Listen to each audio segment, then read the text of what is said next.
Welcome to Session 1 of GED Social Studies. Today, we are going back to the very beginning, the ideas that the United States was actually built on. Take your time with this one, because almost everything else in civics rests on what we cover here. By the end of the lesson, you will be able to explain the Enlightenment ideas behind our democracy, point to the core ideas in the Declaration of Independence, and describe how the social contract shaped the people who founded the country. The United States was born during what we call the Age of Enlightenment. This was an 18th century movement that put reason, individual rights, and limited government at the very center of political thinking. Out of that movement, three thinkers shaped our founders more than anyone else: John Locke, Baron de Montesquieu, and Jean-Jacques Rousseau. Keep those three names in your pocket.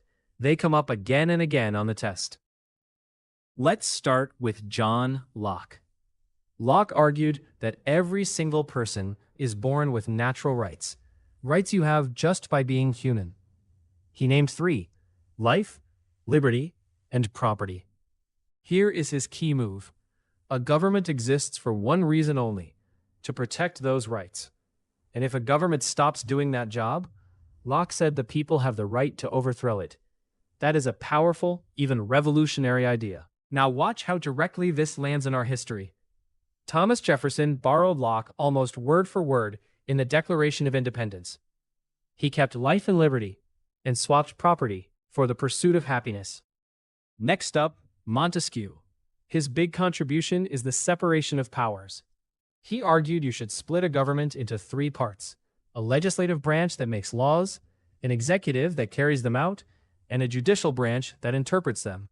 Why bother splitting it up? So each branch can check the others, and no single person or group can grab all the power.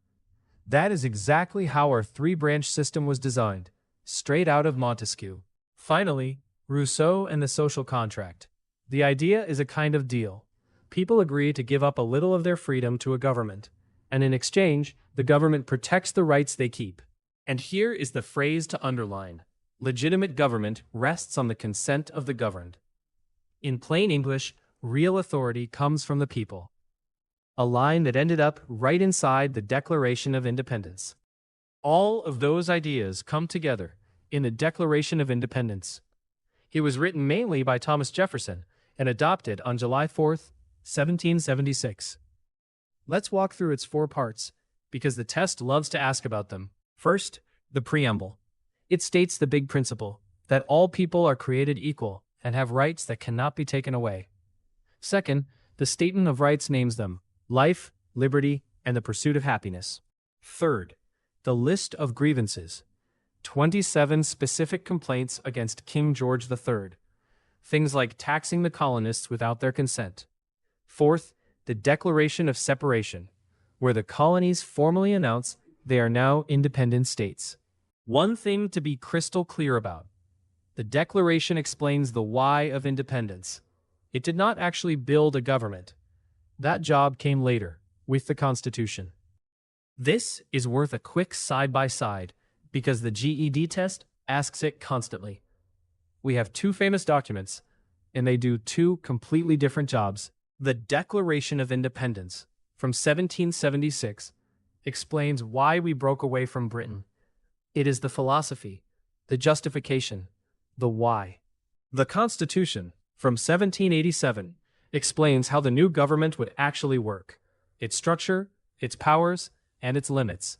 So, if a question hands you a quote, ask yourself, is this explaining why we separated, or how the government is set up? That one question answers a lot of test items. Out of all these ideas, American democracy rests on 6 core principles. These show up across the whole GED Social Studies test. So let's name all 6. Popular sovereignty means political power belongs to the people. Limited government means government can only do what the law allows. And separation of powers means that power is split among 3 branches. Checks and balances means each branch can limit the others. Federalism means power is shared between the national and the state governments. And individual rights means your personal freedoms are protected from government interference. Before we practice, let's lock in 4 key terms. On the GED, Knowing the exact word is often what lets you pick the right answer. Unalienable rights are rights that cannot be taken away. Consent of the governed means government authority comes from the people themselves. Tyranny is cruel and oppressive rule, exactly what the founders were trying to escape. And grievances are formal complaints, like the 27 the colonists listed against the king. Your turn. Here is a classic GED-style question.